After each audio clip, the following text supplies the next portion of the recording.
आज मी तुम्हाला इन्स्टंट रव्या डोशाची रेसिपी दाखवणार आहे। हे डोसे अगदी क्रिस्पी होतात। तुम्ही सकाळी ब्रेकफास्टला करू शकता किंवा संध्याकाळी स्नॅक्सला सुद्धा करू शकता। तर डोसे तयार करण्यासाठी आपण सगळ्यात आधी ह्याचं बॅटर करायचं आहे।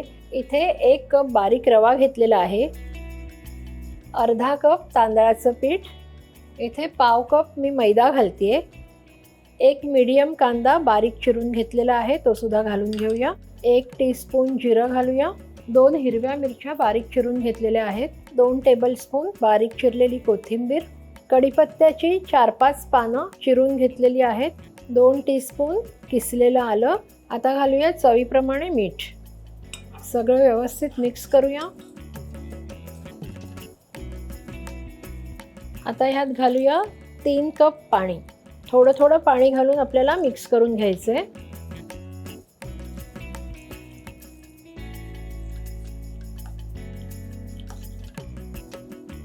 रवा भिजायला 10 ते 15 मिनिटं लागतील। तर आता हे बॅटर आपण बाजूला ठेवूया आणि चटणी करून घेऊया। इथे 1 कप खवणलेलं ओलं खोबरं घेतलेलं आहे। इथे मी 1 हिरवी मिरची घातलेली आहे।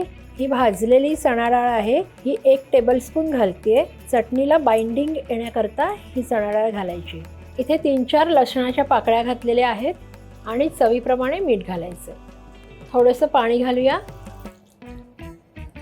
आता हे सगळं आपण वाटून घेऊया। चटणी तयार आहे। आता आपण फोडणीची तयारी करूया। गॅस ऑन करूया, 2 टीस्पून तेल घालूया। तेल गरम झालेलं आहे, अर्धा टीस्पून राई घालूया।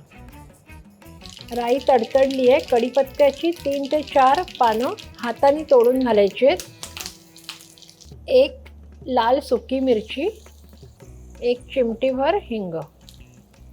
ही फोडणी आपण चटणीवर घालून घेऊया। चटणी तयार आहे। आता आपण डोसे करून घेऊया। डोशाचं हे जे पीठ आपण भिजवलेलं होतं त्यात रवा अगदी छान भिजलेला आहे। ह्याच्यात आता आपल्याला थोडंसं पाणी आणखी घालावं लागेल।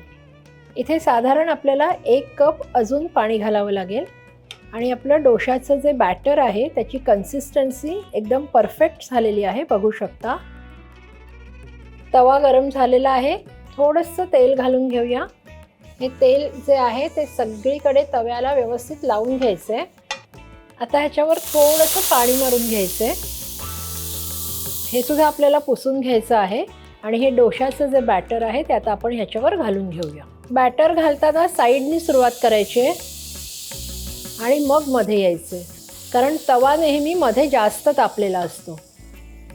आता आपण ह्याच्यावर तेल घालून घ्यायचं आहे। रवा डोसा करताना एक लक्षात ठेवायचं आहे की डोसा उलटण्याची बिलकुल घाई करायची नाही, नाहीतर तो डोसा तुटतो।